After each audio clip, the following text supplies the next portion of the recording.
Welcome to the Daily Update, where I'll go over the action in the market from Monday, November 27th, and then we'll see how things look for Tuesday, November 28th.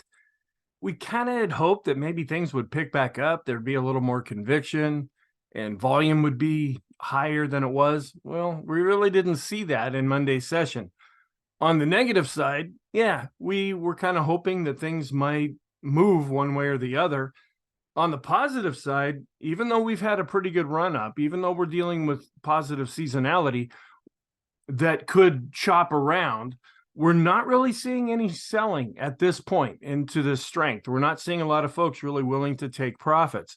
That could be positive. Now, that can always change, but at the same time, we're holding up for right now. You could say in the short, intermediate, and long term, we're still positive.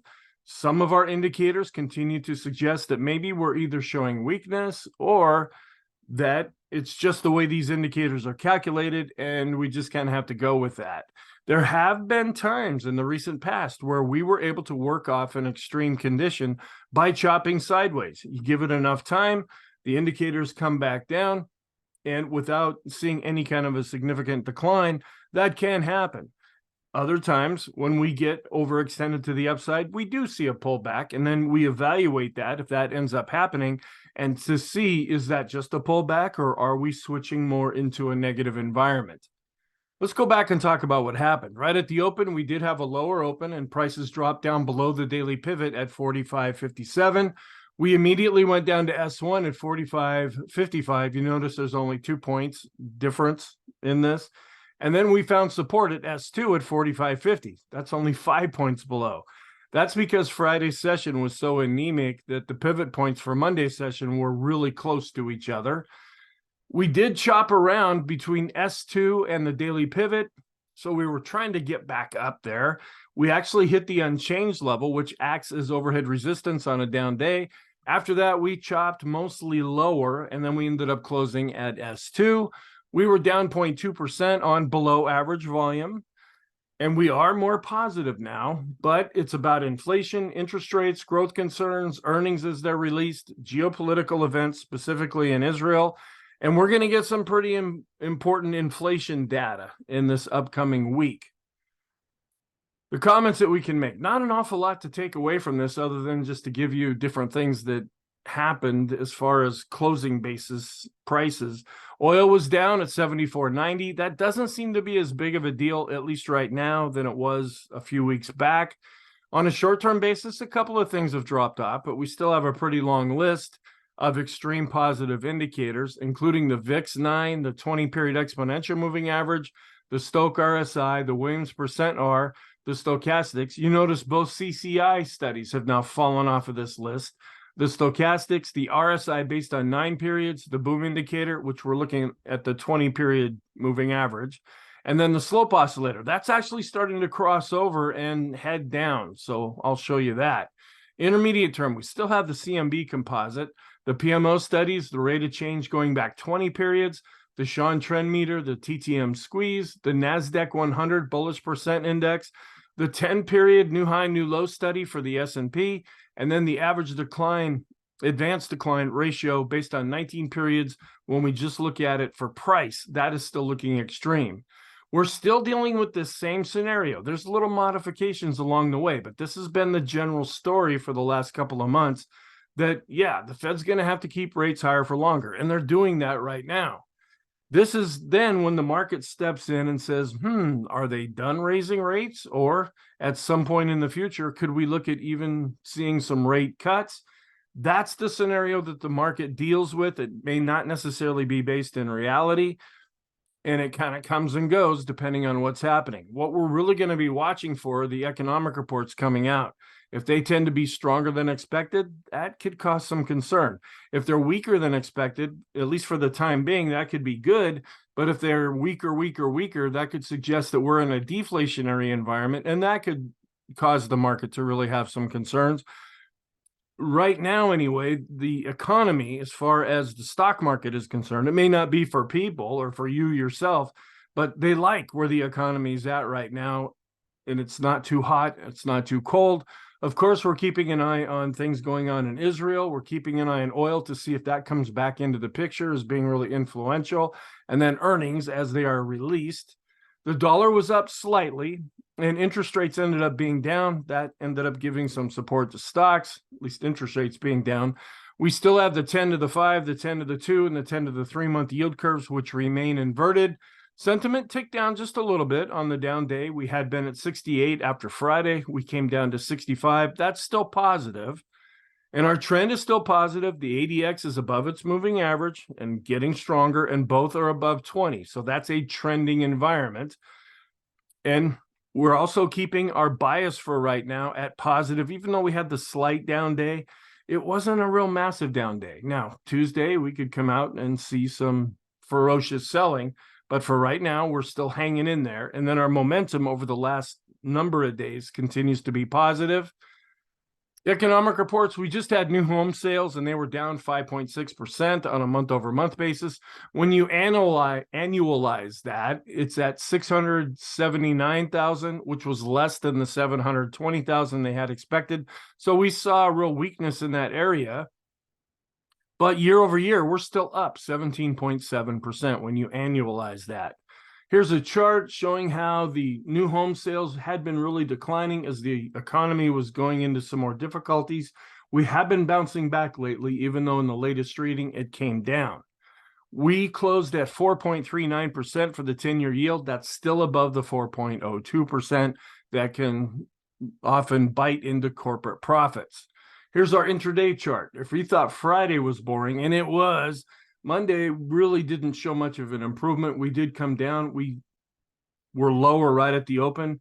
S2 was pretty much the support level. We tried to get back up to the unchanged level, came back down to S2, came back up to the daily pivot, and then closed down at about S2. Intraday, not an awful lot of change. We did close, or when the futures started trading Sunday afternoon and evening, we did see a little bit of a gap lower, but they didn't really show any real conviction. And then we chopped around during the cash session and we're up just a little bit in the initial overnight session. We did see where both value and growth were down, but the red line's on top. That means value, even though it was down, did better than growth. Here's the intraday chart, seeing a little bit of an improvement here with our 10-minute ratio of growth versus value for the S&P. We are above the unchanged line. Nothing real gangbuster, but it held up a little bit better. Our end of day values showing that growth was down, but it was down less for the large caps than value was. And also it was a little bit better for the mid caps, but the small caps, we're seeing a little more weakness there when you compare small cap growth to small cap value. Here is the growth to value ratio for the small caps, which it shows the ratio going up just slightly. It's not really breaking out, but as the index was coming down, this has been going more or less sideways. You could take that as positive. The mid caps also hanging on to this recent breakout level that we see here. When the index was coming down, we were going sideways and actually showing times of strength in here. That could be positive. But we're not really seeing any real strength here with the S&P 500 growth to value ratio. It's continuing to decline.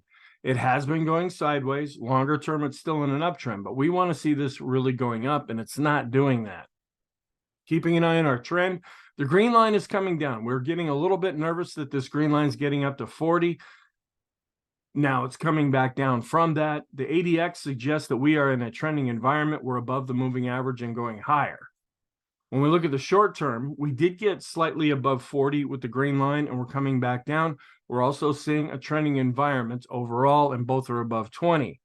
Volume is still just really dropping off. It's like you had folks looking at each other, just waiting for the other side to make a move, and nobody did.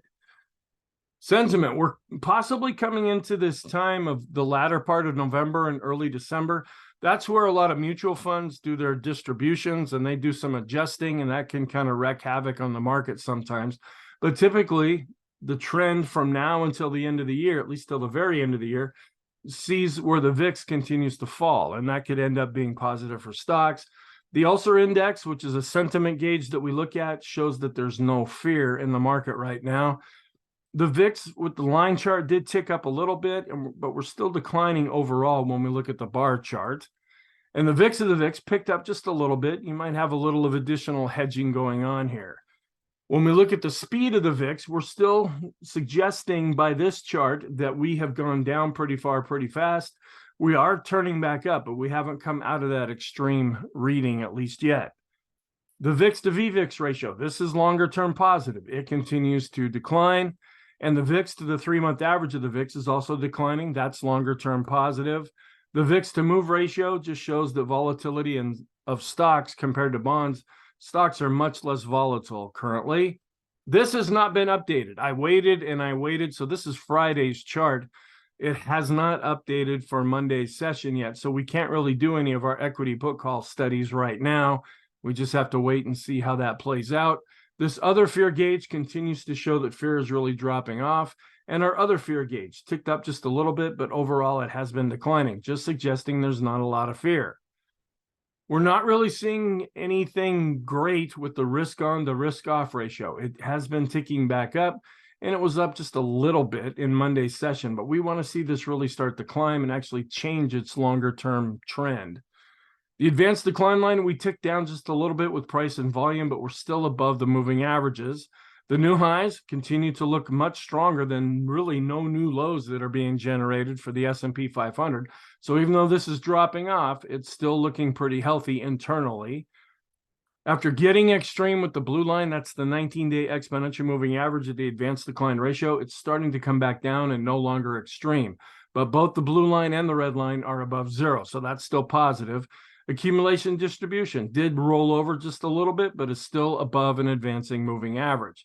The Chaikin money flow just continues to really skyrocket here. In fact, it's kind of causing us a little bit of a concern because we're seeing a pretty extreme reading, which other times often marked a top in the market. When we look at the cumulative NYSE advanced decline line, we were down just a little bit with that measurement. And we're above this downward sloping trend line and above the moving average, even though we ticked down slightly with our regular NYSE advanced decline line. This other NYSE advanced decline line study is showing how we're coming back above both moving averages, but we did have a recent death cross, suggesting that the downward momentum has been stronger. And the longer we can stay above both of these moving averages, the more likely this will turn back up. When we look at our common stock study, I pointed this out over the weekend where we are now seeing more of a confirmation of a breakout based on volume as well as price. We did tick down a little bit in Monday's session, but these are more or less confirming each other for the time being. Our advanced decline line studies, we ticked down a little bit with the NYSE common stock as well as the S&P and mid caps. We did turn down with the small caps and we're still above the moving average, but this is still, as for all of these, a declining moving average. Looking at our daily chart where we're chopping more or less sideways, we were down a little bit. This is actually looking kind of healthy though. We're seeing a series of higher highs and higher lows. And if we can even chop sideways and maintain some of this upward movement, that would be more positive for the market. At the same time, we are overextended. So to see a pullback would not necessarily be surprising. We'll be watching this pivot level right here for the S&P. If we do start to go up, we have this previous high that we set earlier in the year, back in July. Is that going to end up acting as overhead resistance, or are we going to be able to break through that? On the bottom, we did pick up with volume, but we're still well below the average. Here's the 20-period exponential moving average. It did turn down a little bit, but it's still extreme. We're also looking okay with the 50 and 200, even though both of them turned down slightly. The Stochk RSI declined a little bit, but is still extreme. The Williams Percent R also declined, but is extreme positive. The Force Index is now coming back down to its midpoint. It's positive since it's green, but it has really been dropping off lately. On a stochastics basis, though, we are still extreme positive in the short term, intermediate short term, and in the long term. We're still at the upper end of this third Keltner band, which that means we're in the +3 standard deviation. We want to see if we can get back down maybe into the 2 area. And if we could do that without price actually really declining, that would be more positive. Not necessarily realistic, though, but we're still looking rather extreme here. With the boom indicator, we are coming down a little bit, but we're still extreme with the distance that the S&P is away from its 20-day moving average. We came down just a little bit, but still positive with the 50 and 200. Intermediate term, the balance of power is now working off of an overbought condition where it went up above and now it's dropped down below, but it's still positive. The CMB composite has spent over a week, almost most of the month of November, being extreme positive. The go-no-go system is still positive with the darker blue bars, and we're still at the upper end of the highest high value, and the midpoint continues to advance. The TTM squeeze, a little bit of a concern after getting a real extreme reading. We're now starting to see dark blue instead of light blue. And longer term, we did have a really high reading over a year and a half ago now, where that did end up marking a top. Doesn't necessarily mean that's what will happen this time. We just want to be aware of that because that did happen before. On a rate of change basis, going back 20 periods, we're still getting a pretty extreme reading.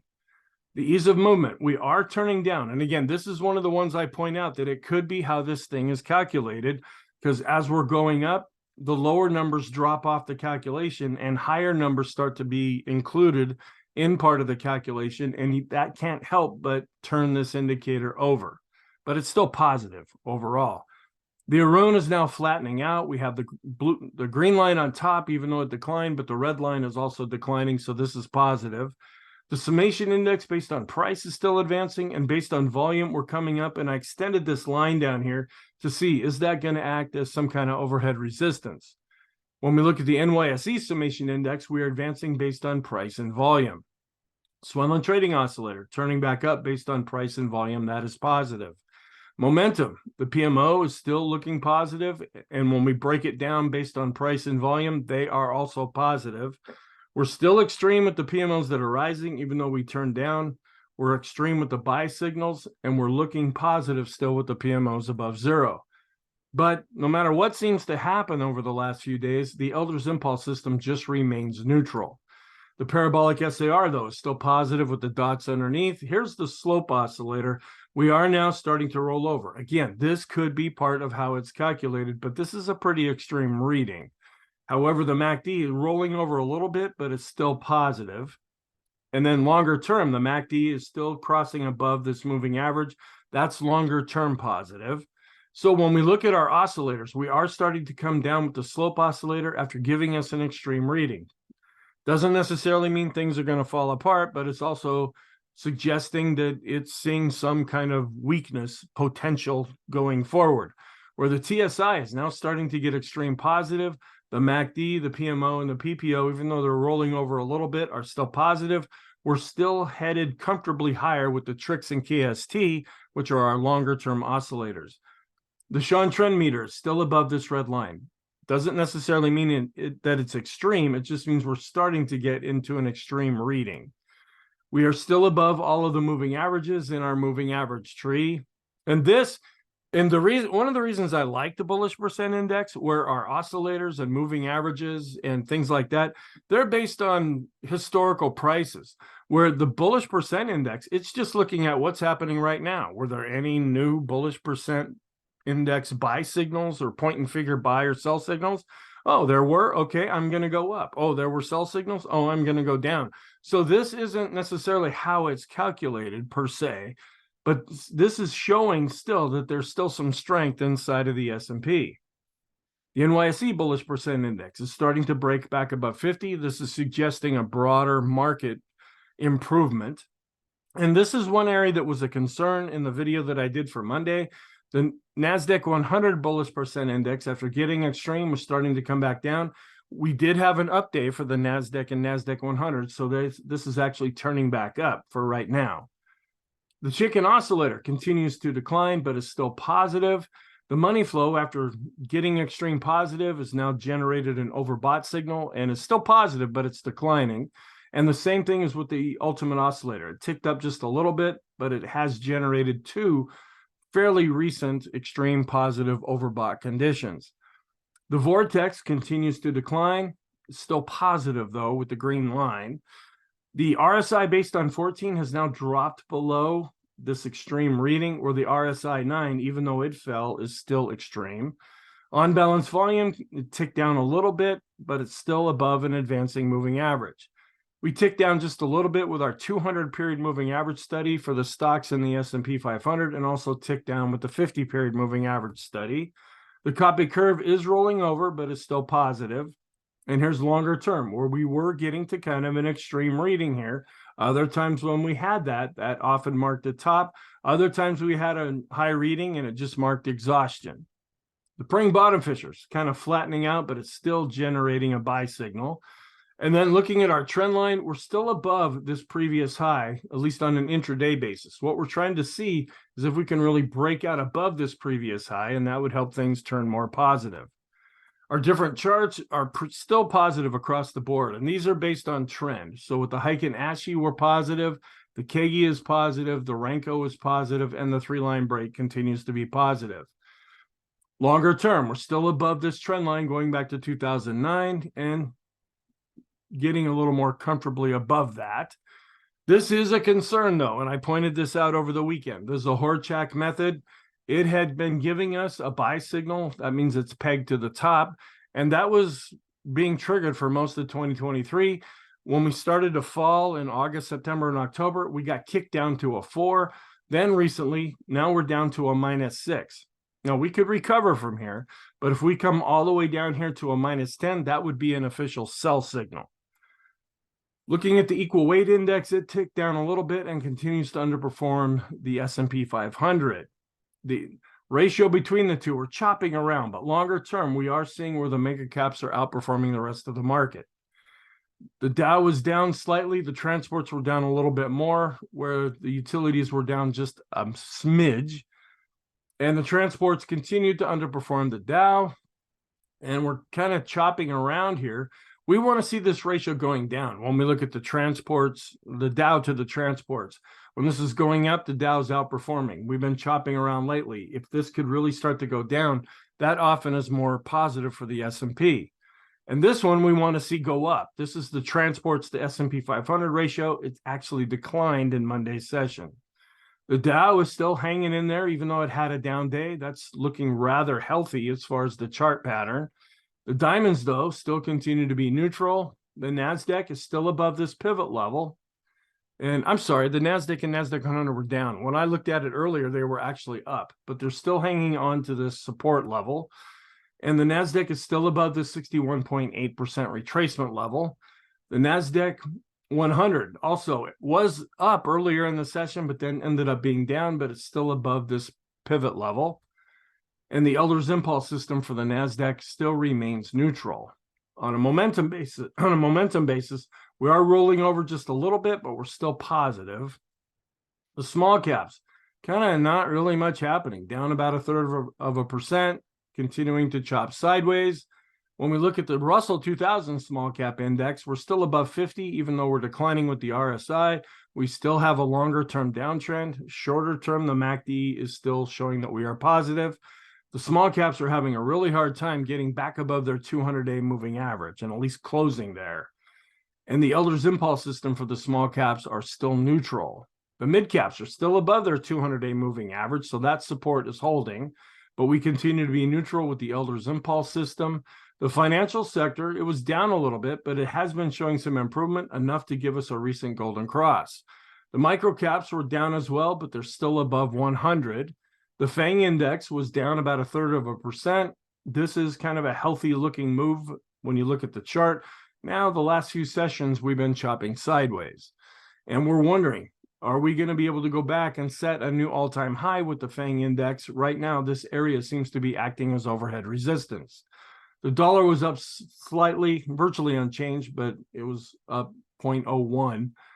And we still continue to see the dollar in a longer-term uptrend. Keeping an eye on bonds, we were down with the 10-year yield. We were up with the 10-year ETF based on price. And this is still positive. I thought it might be explained away over the weekend. This could be a little bit delayed since some of the data seems to still be on Thanksgiving break. But we came in at 0.05 now, which is kind of a high reading. We always want to see a negative result for this. And the last couple of sessions, it's actually turned positive. And that just means there's some imbalances going on in the interest rate markets. An update of our possible positive scenarios, still above the trend line when we look at the Qs to S&P. Discretionary, still not really breaking out with any kind of conviction. Large cap growth, even though it declined, is still above large cap value. So our growth to value ratios, we're still positive with the large, mid caps, and the small caps. And we're still hanging out at this extreme positive area with the 10-day average of the S&P 500 highs minus the lows. As I always point out, there's two ways to look at this. We're extreme positive and due for a pullback, or we camp up here for a while, and that could suggest good momentum. We're still above zero with our 5-period moving average of the highs minus the lows. When we look at the Amex, NASDAQ, and NYSE, the longer we can stay above this, the more positive that will turn. And we're still going back above zero with our 50-period exponential moving average of the new highs minus the new lows. That's longer-term positive because the black line, even though it declined a little bit, is still above zero, and that's pulling the moving average up over the zero level. We're wondering if the 2-year yield has topped out and is starting to come down. Will that give support to the S&P? We're chopping around with our S&P to utilities ratio, but it has been going up overall, and that's been helping the S&P. When we look at the staples to S&P ratio, we want to see this going down if we're more positive on the S&P. It did tick up a little bit, but longer term, it has been declining. And then this is another extreme positive reading with our 19-day exponential moving average of the advanced decline ratio. We're getting extreme based on price. We're positive now based on volume, even though it declined slightly. And Tom Bowley's research, there's still a few days left in November where we tend to see positive seasonality based on what he has found. So what's our outlook for Tuesday? We're still dealing with earnings. We're still watching what's going on in Israel. We're still positive for our technicals, but we continue to be overbought, wondering, are we seeing signs of weakness coming into the picture? We will get the FHFA Housing Price Index, the S&P Case-Shiller Home Price Index, and consumer confidence in Tuesday's session. So a lot of real estate information. And then keeping an eye on all the different geopolitical events, which can have an impact on the market. Here's the economic calendar, where in Wednesday's session, we'll get GDP, and Thursday's session, we'll get PCE prices. That's the other big inflation report. We also get an inflation component with GDP, and then we'll also be getting ISM manufacturing on Friday. For November 28th, with the Stock Traders Almanac statistics, we're positive with the Dow, where we're neutral to positive with the S&P and NASDAQ. We will be on the 19th trading day of the month, where we tend to see positive seasonality during a pre-election year, as well as all of the years together with the solid green line.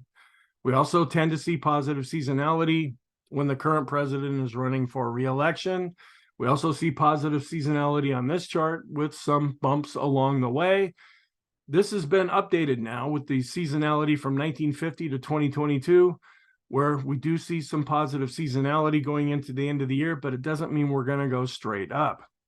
And then comparing election years to non-election years, overall, we're seeing positive seasonality. Carson is suggesting that maybe the latter part of November into the early part of December, we see some weakness before we start to turn more positive going into the end of the year. Looking at the NASDAQ, according to the Stock Traders Almanac chart, the later we get in November, the more positive we tend to be, at least on a historical basis. And we see that same strength here with the green line with the S&P 500. So our scenarios can't really justify going with the down one. Yeah, we're overbought. Yeah, we might be seeing some weakness, but we're just not seeing any evidence yet that things are getting ready to fall apart. And actually, they've been holding up quite well. So if anything, we would lean more to the positive side of things. And we're not going with the sideways trend because our ADX chart suggests that we are trending for right now. The warning signs, and this hasn't been updated, so it's the equity put call ratio based on 5 periods. The risk on posture, we want to see that improve, but it's still showing longer term weakness. The Russell, the small caps, and the mid caps are still in downtrends. The positive signs, and again, this hasn't been updated, but the last time it was, the 253 period equity put call ratio is starting to go down. That's longer term positive. The daily special K chart is positive, where the weekly chart is negative. On a momentum basis, we're still positive, but we're keeping an eye on that slope oscillator. It's now starting to roll over. The parabolic SAR chart and the vortex charts are still positive, even though the vortex green line is starting to come down. The bullish percent index, this is more what's happening right now, not necessarily based on what's already happened. This is looking more positive. We're above 50 and advancing. And small and mid cap growth has been chopping sideways, but it's still positive. The financial sector, is now generating a golden cross, at least for the whole sector itself. And our longer term 50-period moving average study based on the new highs, new lows, that is now positive. It's crossed back above zero. So our conclusion, we're positive, but we are overbought. Is there weakness developing? This is the same as what I did for Monday's video.